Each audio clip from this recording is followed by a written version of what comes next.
الحمد لله الذي لم يلد ولم يولد ولم يكن له كفوا أحد، وأشهد أن لا إله إلا الله وحده لا شريك له، وأشهد أن محمدا عبده ورسوله صلى الله عليه وعلى آله وأصحابه وسلم.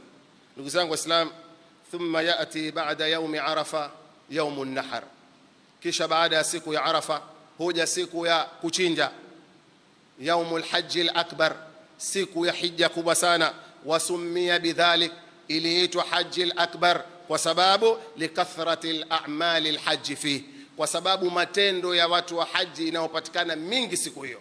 Imeitwa hajji al-akbar likathrati al-a'mal al-hajji fi, kwa sababu matendo ya hija yanapatikana kwa wingi katika siku hiyo. Fafihi ramyul jamarat al-aqaba, miongoni mwa amali zinazopatikana za hija, ramyu al-jamarat al-aqaba ni kwenda kutupa mawe katika jamratul kubra, kupiga shaitani mawe, yapatikana katika siku ya yaumun nahar. Wafihi an-nahar, na ndani yake kuna kuchinja. Wafihi al-halqu au at-taqsir, na ndani yake kuna kunyoa au kupunguza. Wafihi tawafu al-ifadha, ndani ya siku hii pia kuna tawafu al-ifadha. Wafihi as-sa'i, na ndani ya siku hii kuna sa'i. Fakullu hadhihi a'malun ijtama'at fi hadha al-yawm, amali zote hizi ndugu yangu Muislam zimekusanyika katika siku hii yaumun nahar. Ndio Allah subhanahu wa ta'ala akasema al-hajju al-akbar, kwa sababu yale yanayopatikana katika siku kama hii. Amma almuslimuna fil afaq, mahujaj baada ya hapo wakiamka wanaendelea na ibada zao za kutupa mawe na mambo mengine. Amma almuslimuna fil afaq, ama waislamu wengine walioko duniani, yusbihuna farihin, wao wanaamka siku ile yaumun nahar hali ya kuwa wana furaha, mukabbirina dhakirin, wakimtaja Allah subhanahu wa ta'ala, raghibina mubtaghina, wakitafuta alfadla min Allah azza wa jal. Wameamka siku ile kila mmoja na furaha akitafuta fadla ya Allah subhanahu wa ta'ala.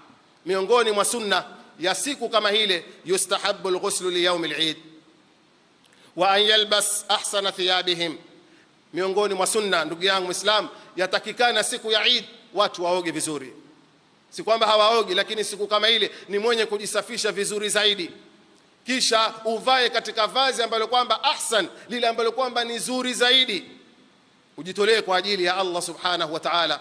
Fala yaakul ta'ama, ni sunna mtu siku kama hii asile chakula. Wa inna ma yumsik, baada ya kutoka pale yujizuia asile mpaka atakaporudi ndio aweze kula. Akitoka mahali kama pale nyumbani kwake akielekea katika viwanja vya kusali Eid, kabbara Allah wa halala Allah wa athna ala Allah, kila mmoja ni mwenye kumtaja Allah subhanahu wa ta'ala. Imepokewa kwa Ibn Umar radhiyallahu anhu, alikuwa akileta takbiri wakati wa kwenda kusali Eid na akileta takbiri wakati wa kurudi. Baada ya kurudi, ndugu yangu Muislam, amali iliyobakia ambayo ni amali kubwa sana ni kuchinja kwa ajili ya Allah subhanahu wa ta'ala. Qala sallallahu alayhi wasallam, la'ana Allah man dhabaha li ghairi Allah, Allah subhanahu wa ta'ala amemlaani anayechinja au kinachochinjwa kwa asiyekuwa Allah subhanahu wa ta'ala. Lakini siku kama hii, fa innal ibad yadhbahuna lillah, waja wa Allah subhanahu wa ta'ala wanachinja kichinjo kile kwa ajili ya Allah subhanahu wa ta'ala, si kwa ajili ya kitu kingine. Dhaha an-nabii sallallahu alayhi wasallam bikabshain, Mtume sallallahu alayhi wasallam katika ibada kama hii yeye mwenyewe pia alichinja kondoo wawili, aliwachinja kwa mkono wake na huku akimtaja Allah subhanahu wa ta'ala. Fayustahabbu lilmuslim, pia imependekezwa na ni sunna na ni jambo zuri kwa Muislamu anapochinja achinje kwa mkono wake, aseme bismillah, Allahu akbar, Allahumma hadha minka wa min ahli bait, Allahumma taqabbal minni wa min ahli bait. Haya ni maneno aliyosema Mtume sallallahu alaihi wasallam kwamba umemweka kichinjwa chako, na sio makosa kumleta mwenye kuchinja. Kama waweza ni bora, kwa sababu salafu salih walikuwa wakishughulika sana na jambo la kuchinja wao wenyewe, wakisema bismillah, Allahu akbar, Allahumma taqabbal minni wa min ahli baiti. Kwa hivyo ni katika sunna ya Mtume sallallahu alayhi wasallam. Wa kana salaf yahtamuna biadhahi, vile vile walikuwa watu wema waliotangulia, yahtamuna, wakilifanyia muhimu, wakilishughulikia biadhahi, jambo hili la kuchinja. Lakini katika kuchinja, ndugu yangu Muislam, kuna wanyama watatu au aina nne aliowasema Mtume sallallahu alaihi wasallam, arba'un, kwamba hawa wanyama nne la tajuzu fil adhahi, haifai mtu kuwachinja.